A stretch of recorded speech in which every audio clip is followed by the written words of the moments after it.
Атасы өлсе эми уят болот, узак жолуктан келди, башка келди, соёлу, башка кылалы деп туруп, байкуш ал жетим калган балдар, кыздар атасы өлүп какшап турганы бир, анан ал жагы уже карызга кирип башка кылып, анан 18ге чыкпастан кызы дагы, эркеги дагы Москвалап, Россиялап кетип, анан жанакындай бизге бузулган, башка болгон жанакы эки буттуу айбандардын курбандыгына чабылган, тагдыры талкаланган, жанакы аксакалдардын жарым саатта жеп кете турган этини төлөймүн деп кыйналган кыздар, жетимдер бар. Ошондуктан мына ошол адам өлгөндө анын артындагы байлыгына аяр мамиле жасаш керек.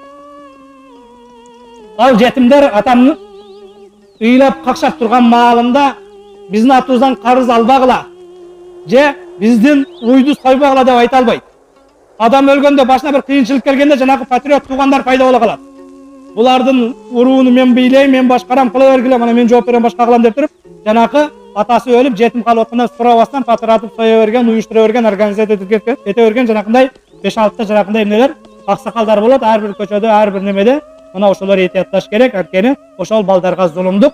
Ал эми пайгамбарыбыз саллаллаху алейхи ва саллям иттaqu da'watal mazlum, жапа чеккен адамдын дуасынан сактангыла. Иннаха лайса байнаха ва байналлахи хижаб.